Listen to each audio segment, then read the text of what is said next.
Olá, aqui é o chefe Salvadori, há mais de 30 anos trabalhando com culinária mediterrânea e também ensino pessoas a estaca zero até o chefe completo em, no máximo, 12 semanas. E hoje estamos aqui para ter uma conversa muito interessante. Acho muito interessante compartilhar um pouco da cultura da comida, conhecer um pouco melhor as coisas, entender melhor como é que funciona, de onde vem, qual é a origem dos temperos, como funcionam eles, por que eles são tão usados, qual é a tradição desses temperos todos. É muito interessante isso. Eu sempre gostei muito, na verdade, dessa veia cultural da gastronomia. Acho importantíssimo isso para todo mundo conhecer um pouco melhor como funcionam as coisas. Então, é o seguinte, hoje decidi conversar com vocês a respeito de açafrão. O açafrão, ele veio da Fenícia, né? Que é essa região da Anatólia. A Anatólia é a região asiática da Turquia, né? Que vai até o Mar Negro, e aonde aí tinha os grandes cultivos. Cultivos de quê, né? Vamos primeiro entender de onde vem o açafrão, né? Porque eu esqueci de falar para vocês a coisa mais importante. O açafrão vem de uma flor, é uma flor roxa de 6 pétalas. Ela é muito bonita, é muito comum de se encontrar, né? Ela vem, se chama croco. Ela faz uns pistilos, alguns pequenos, poucos pistilos, de mais ou menos um tamanho de 2,5 cm. E esses pistilos, para vocês terem uma ideia, para fazer uma grama de açafrão, precisam mais ou menos 120 pistilos. Ou seja, vejam bem qual é o tamanho da trabalheira que dá esse bicho. Mais um detalhe. O croco, ele floresce em outubro e o pistilo fica no auge, no ápice do perfume, ou seja, apto para a colheita, por 15 dias. Normalmente na primeira quinzena do mês de outubro. Ou seja, em um ano de 365 dias, se consegue tirar 15 dias para tirar o pistilo, para tirar a flor e colher o pistilo. É uma coisa muito louca, porque é um trabalho manual, é uma trabalheira danada, danada mesmo.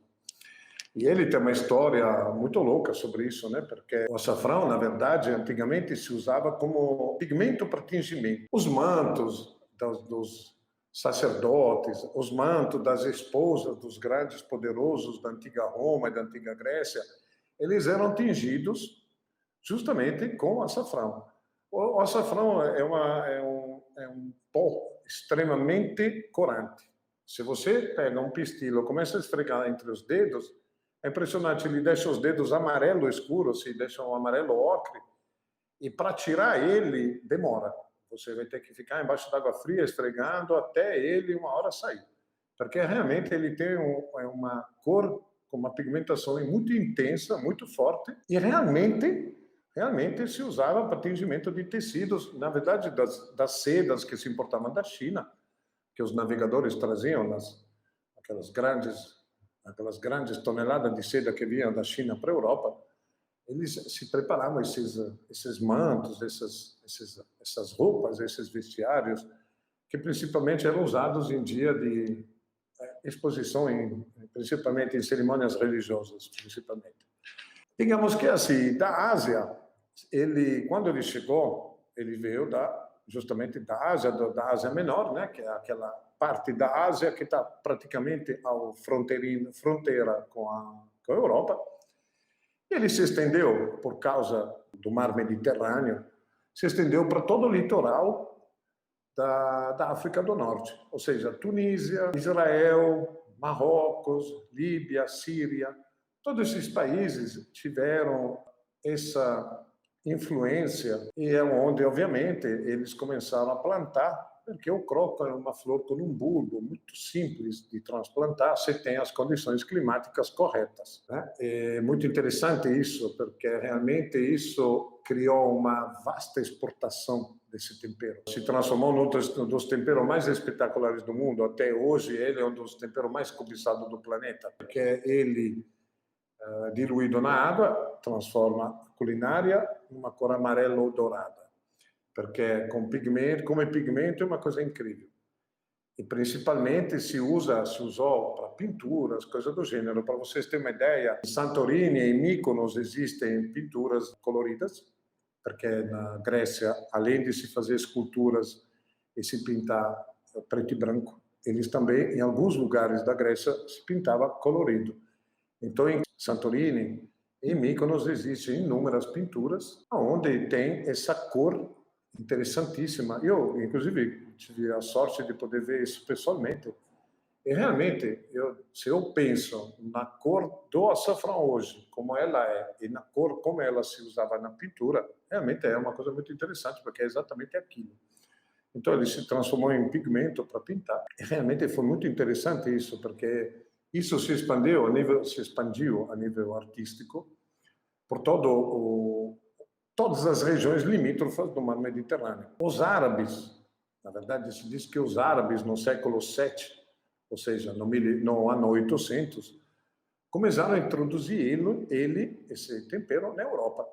Na Europa mesmo que se fala a parte da direita do Mediterrâneo, porque antigamente era só na África setentrional, né? Ele foi para a Europa e, em primeiro lugar, onde foi para a Espanha. A Espanha é um dos maiores produtores do mundo de açafrão, junto com a Itália, com a Turquia.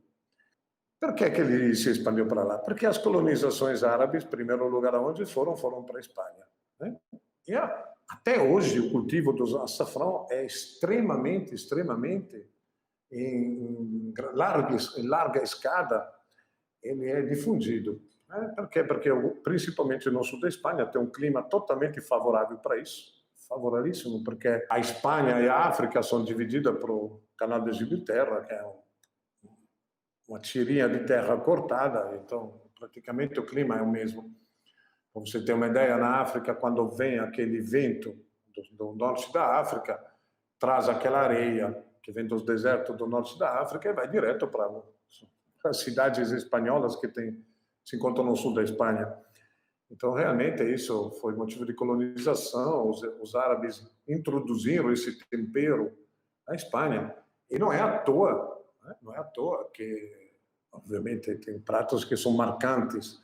A paella não seria a paella se não tivesse esse tom amarelo maravilhoso. A paella vai o açafrão e vai em quantidade muito elevada, não vai em quantidade pequena. Por que vai em quantidade elevada? Porque o açafrão, abrindo uma parêntese na história, o açafrão, além de ser um tempero que gera cor, ele dá um sabor extremamente peculiar. O sabor é incrível, incrível, incrível, incrível. Realmente ele tem um tom de sabores maravilhoso. Ele eleva o sabor da comida ao suprassumo, ele tem uma síntese de sabores incríveis. Ele dá aos frutos do mar uma tendência de sabor maravilhosa, dá ao arroz, por exemplo, porque o arroz tem um poder de absorção muito grande. Então, dá ao arroz, primeiro, um tom incrivelmente amarelo e, ao mesmo tempo, ele dá esse sabor incrível. Ao longo do tempo, depois, os italianos descobriram que isso podia ser aplicado também à massa, porque a massa é um produto feito de farinha e ovo, e quando se coloca na água, ele, para crescer, ele precisa da água. Então, se usa muito uma mistura de água e açafrão, e se cozinha ela diretamente nessa água e açafrão, e a massa chupa muito esse líquido. Além de assumir a cor, ele mantém também esse sabor incrível. Mas o que eu estava falando, tanto que, aliás, é uma coisa muito interessante, né? O nome açafrão, que é um nome espanhol, vem diretamente do nome árabe ao açafrão. Justamente por quê? Porque ele foi introduzido pelos árabes, e os árabes, na culinária deles, têm muitos pratos, muitos pratos, com essa tendência de uso desse tempero. Para vocês terem uma ideia, é muito interessante isso. Se você vai para a Tailândia hoje, e vai para a Indochina, a Indochina são os países do sul do Extremo Oriente. Então, é Vietnã, é Camboja, é Tailândia, é a Indochina, é Taiwan, esses lugares todos. Se encontra muito, hoje em dia, o pistilo, porque os grandes navegadores andaram para cima e para baixo. E, obviamente, desde Marco Polo, e depois inúmeros outros navegadores portugueses e espanhóis, perambularam pelo sul da China e pela Indochina. E hoje se encontra, realmente, na Indonésia se encontra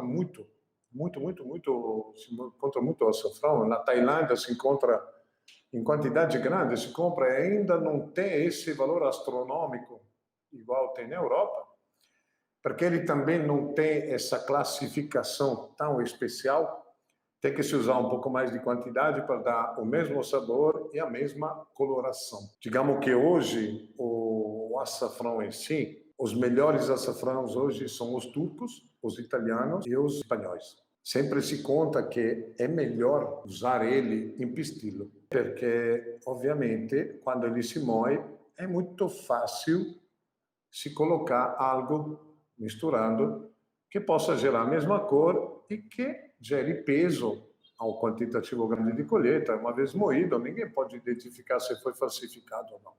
Mas, né, digamos assim, é interessante saber o porquê esse tempero, por exemplo, se transformou num tempero marcante da gastronomia e da culinária mediterrânea. Se a gente para pensar, a cultura italiana, a nível gastronômico, vindo do norte da Itália, tem obviedades, ou seja, tem lógica. Milão era um dos grandes centros europeus de distribuição de produtos importados e para exportação. Milão sempre foi uma das cidades mais ricas da Europa. É óbvio que ela fazia o quê? Catalisava todo o produto de grande valor. O açafrão não era um produto de grande valor? Era. Quando, no Medioevo, ou seja, nessa época de 1400, 1500, foi adotado isso como tempero para a gastronomia, para a culinária, Milão imediatamente adotou ele. E adotou realmente em grande escala, porque se vocês param para pensar, o risoto alla milanese, essa é uma coisa que quem manipula a culinária mediterrânea sabe imediatamente que o risoto amarelo, o arroz amarelo, é um risoto alla milanese. Essa é referência mundial para quem trabalha com gastronomia e para quem gosta de gastronomia mediterrânea, de comida saborosa, de comida boa e extremamente sofisticada. Então, a partir do momento que ele entrou na cidade de Milão, ele se expandiu para o norte da Itália. E é muito interessante, porque essa expansão não foi só a nível gastronômico, mas é uma coisa muito interessante. Essa expansão foi a nível medicinal, a nível homeopático. Por quê? Porque a nível medicamentoso, tá, se diz que o açafrão ele é um produto calmante, mas ao mesmo tempo excitante. Calmante não é à toa que se conta na antiga Grécia que se colocava em cima dos travesseiros para dormir. Então deve ter realmente um efeito calmante. Se misturado no vinho, ele é considerado um excitante. Veja bem, que coisa interessante. Ele também é indicado como estimulador de apetite, porque antigamente tinha esse problema de falta de alimentação. Quando a pessoa faltava, não tinha muita comida. Então, ela, para aumentar o próprio apetite, os médicos indicavam o consumo de líquidos misturado com açafrão. Esse líquido misturado com açafrão fazia com que ele abrisse o apetite, essa coisa toda muito interessante. Né? Claro que nós estamos falando de história.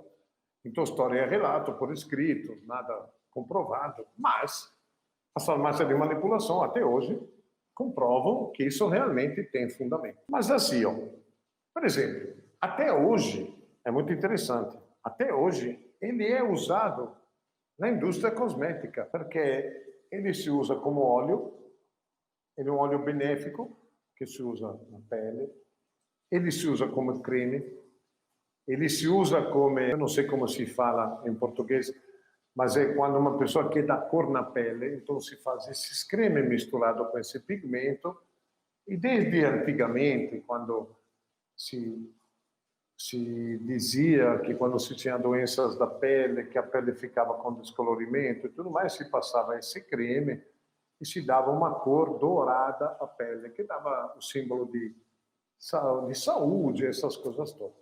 Então ele sempre teve, digamos assim, funções benéficas.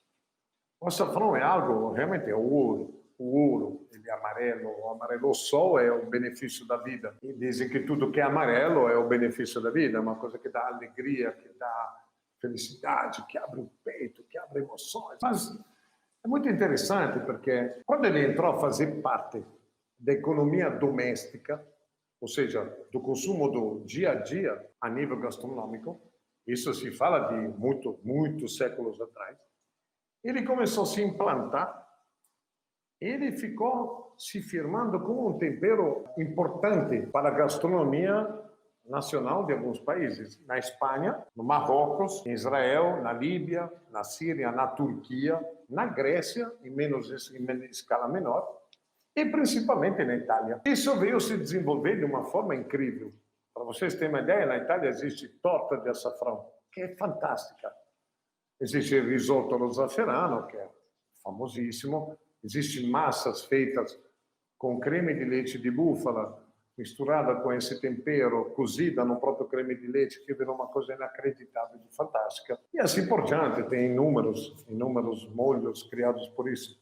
Não é à toa que, por exemplo, para vocês terem uma ideia, o creme tem carnes brancas principalmente, carne de porco, carne de aves.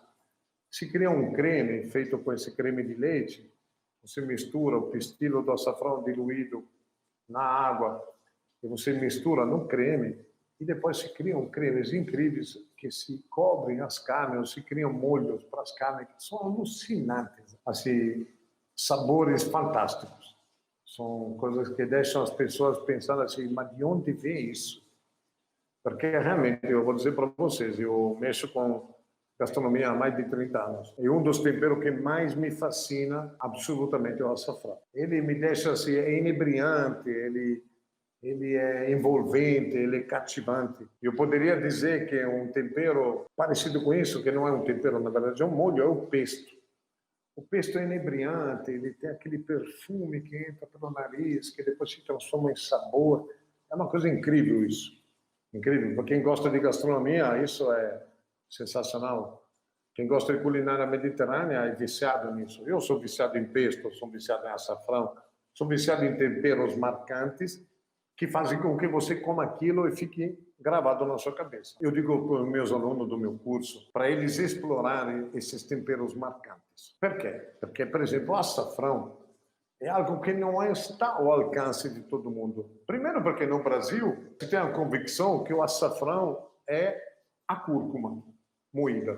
Na verdade, pode ter essa palavra na linguagem portuguesa aqui no Brasil, mas na verdade não tem absolutamente nada a ver.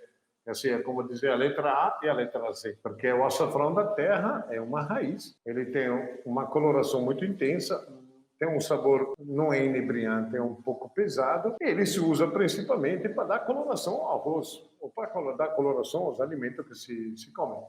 Mas não é exatamente um tempero que se usa para marcar história, para dizer, porra, aí o açafrão da terra marca. Não. O açafrão da terra é um tempero maravilhoso, que eu uso, inclusive, mas eu uso justamente para dar cor em certos alimentos, quando faço comida da terra brasileira, que eu adoro, inclusive. O açafrão é diferente. O açafrão tem todo um procedimento. Você tem que diluir ele na água. Se for um açafrão em pistilha, você tem que deixar diluído pelo menos de 4 a 12 horas, para ele soltar realmente toda a fragrância de sabores, toda a coloração, para depois você misturar com os alimentos. E você gera aquela comida com aquela cor brilhante, linda, maravilhosa. Ela está me dando uma água desgraçada, daqui a pouco me dá vontade de fazer um risoto de açafrão. E aí dá aquele sabor incrível, porque é um sabor extremamente peculiar, e a gente aproveita e come ele. Então, no Brasil, por exemplo, as pessoas hoje em dia estão começando a entender o que é o verdadeiro açafrão. O açafrão inibe um pouco, porque ele é caro, mas ele é caro por óbvios motivos. Mas, realmente, ele é uma coisa marcante. Eu sempre digo para os meus alunos que se transformam em personal chef, digo que tem sabores marcantes, que são o açafrão, a tinta de lula e o pesto. O pesto, na verdade, é uma consequência de sabores, porque é uma mistura de um queijo incrível que é o queijo parmesão, de um elemento que vem da água, que é a tinta da lula, misturada com uma folhagem, que é o manjericão, vindo de uma semente, que é o pinole, um pouquinho de sal, e se transforma nessa delícia, misturada com azeite de oliva maravilhoso, se transforma nesse molho fantástico que é o pesto. Mas a tinta de lula em si, por exemplo, é uma cor preta, algo preto, pouco pastoso, fantástico. que tem esse sabor de mar. Você parece que está comendo mar, mas não é um mar que você está engolindo água salgada, não. É aquele cheiro que você sente de fundo, misturado com aquele sabor, aquela harmonia maluquíssima, cara. Para mim, aquilo é algo sensacional. Desperta os sentidos do paladar, da cabeça, lembranças, coisas incríveis.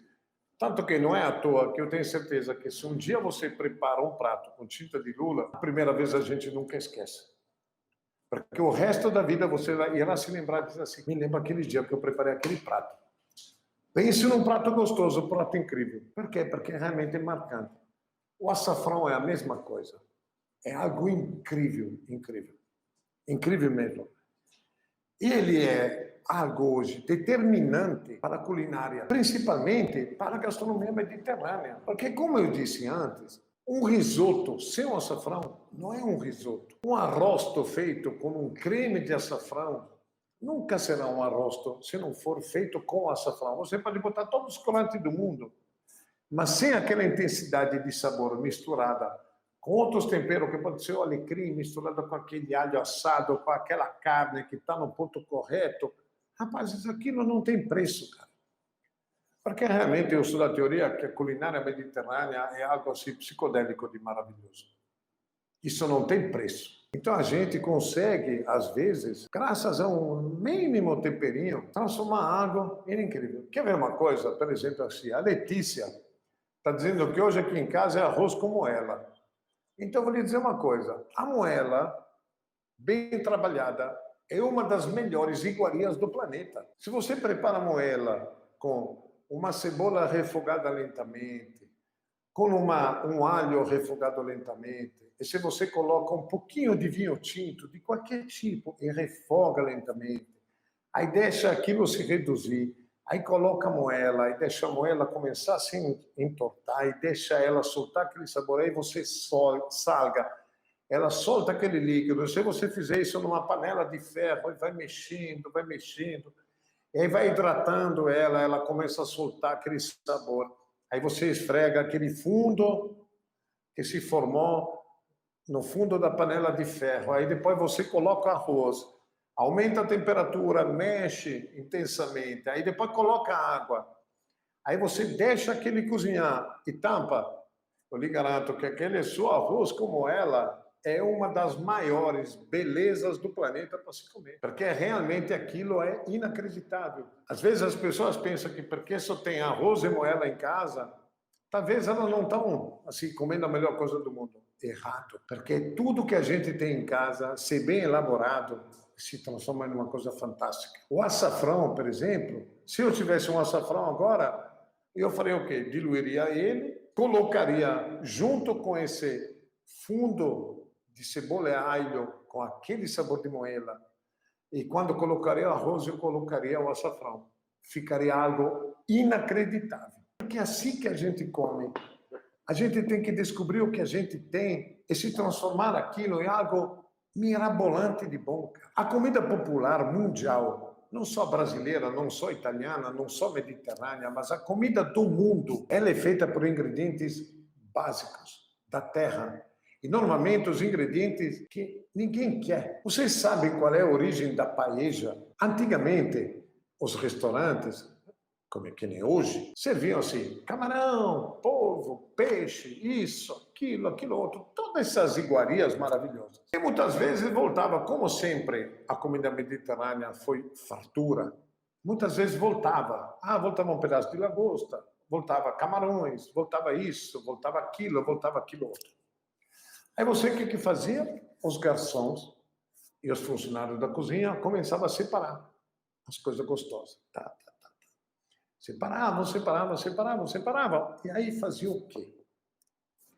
Eles tinham aquela panela com a borda desse tamanho, feita de ferro, grande, enorme. E aí eles faziam o quê? Colocavam todos os restos da comida, colocava ele nessa frigideira, nessa panela, nessa paejeira.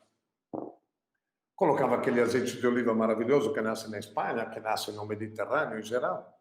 Colocava, né? Porque o dono do restaurante, então coloca. Aí colocava cebola, colocava alho, não sei o quê, começava a refogar aqueles frutos do mar todos, que era resto de frutos do mar. Aí em algumas regiões da Espanha, inclusive, eles faziam o quê? Comiam coelho, comiam galinha, comia isso, comia aquilo, comia porco. Aí eles pegavam as partes do coelho que sobravam. Ah, porque o cara come o quê? Come coxa, sobrecoxa, o peito, mas só daquele pedacinho gostoso. Aí os caras pegavam, desossavam, botavam tudo lá dentro. Pegavam o quê? A carcaça do coelho, a carcaça do frango, tocavam tudo numa panela, botavam lá cebola, cenoura, abobrinha, o que for que seja, botavam a fazer um caldo gostoso. Pegavam o açafrão, que o açafrão estava assim, ao alcance de todo mundo que trabalhava em cozinha. E eles começavam a refogar esses frutos do mar misturado com as carnes, hidratavam com um belíssimo caldo maravilhoso, colocavam o açafrão diluído, e galera, daí nasceu a paella. A paella é um dos pratos mais famosos, mais conhecidos no planeta, comida popular espanhola. Comida de pessoa humilde, que gostava de se alimentar maravilhosamente bem, não tinha poder aquisitivo para poder comprar todos esses ingredientes, mas tinha a possibilidade de recuperar. Ah, limpei as cabeças, sobrou aquilo, fiz aquilo, sobrou aquilo. Juntavam tudo e comiam essa comida fantástica que até hoje eu sou alucinado pela paella. E assim por diante, eu posso lhe enumerar 30 pratos diferentes, espanhóis, italianos, gregos, de qualquer parte do planeta. Sopa de peixe é uma das coisas mais fantásticas do mundo, mas é fantástica, uma sopa de peixe de verdade, que não é um caldo de peixe, é uma sopa de peixe, onde você pega todos os restos que ninguém quer. Osso, cabeça, tudo, até fígado do peixe, até as vísceras dele. Você coloca, faz um refogado incrível, depois bota água, bota vegetais. Quando você vê, aquilo se transforma numa coisa cremosa. Aí você começa a tirar lentamente todos os ossos. Isso é o néctar dos deuses. Isso é comida de resto. Se você faz as contas, é comida de resto, cara. Porque é comida de tudo que sobrou daquilo que todo mundo quer comer. Comida popular mundial é isso. Eu sou alucinado por isso. Eu já disse que um dia eu vou fazer um livro gratuito e vou postar na internet para todo mundo poder ter acesso. Um dia, não sei quando, mas um dia ainda eu vou arrumar tempo para fazer isso. E eu vou intitular, sabe como? Comida de restos. Quando a gente abre aquela geladeira, diz assim, não tenho nada. Mas se você olha bem para a geladeira, você começa a descobrir que tem ali uma sobra de uma vagem, uma sobra de cebola, uma sobra de alho, uma sobra de pimentão, uma sobra disso, uma sobra daquilo outro. E galera, quando você está vendo, eita, mas eu tenho ali um pedaço de peixe. Pronto. Aí quando você vê, tem uma cabeça. Aí, galera, quando você vê, fez um prato assim, psicodélico. Porque comida menos é mais, cara. Menos é mais. Simplicidade, menos é mais. Tudo de maravilhoso. Você quer ver uma coisa? Pega um açafrão, pega um envelopezinho de açafrão. Você pega uma concha e meia de creme de leite fresco. Antigamente o creme de leite fresco era uma coisa natural, agora que virou aquela coisa de estrelas. Mas era uma coisa natural de se conseguir. Pega o leite, transforma em creme de leite. Qual que é o mais fácil do mundo? Se tu quer transformar depois em mascarpone, bota ali umas gotas de vinagre, pronto, separa, talha, ferve, dá uma aquecida, bate, se transforma em mascarpone, ou seja, se transforma em creme. Faz aquilo funcionar, lindo, maravilhoso. Aí depois mistura com uma massa ou com um risoto. Pega um ossobuco, que é aquela coisa do fêmur da vaca, ou seja, a carne pior do mundo, porque é dura que nem um tijolo. Mas se tu sabe fazer cozinhar ela por 1h30, não sei o que, ela fica fantasticamente macia. Galera, um dos pratos do meu curso mais apreciado para os meus alunos é o quê? O ossobuco com açafrão. E se eu tivesse colocado uma massa com feijão, eu tenho certeza que eu teria passado do ossobuco com açafrão. Por quê? Porque é comida da terra, comida de verdade. Comida que a gente baba só de pensar, porque a gente se lembra da infância, se lembra da juventude, se lembra de quando a gente saiu de casa sozinho e não sei o quê, porque aquilo é aquilo de maravilhoso. Bom, galera, é o seguinte, Foi massa. Primeira aula com uma veia cultural e, senhoras e senhores, adoro vocês. Um grande abraço, porque vocês são os meus fiéis. Adoro vocês, galera. É nóis. Até a próxima.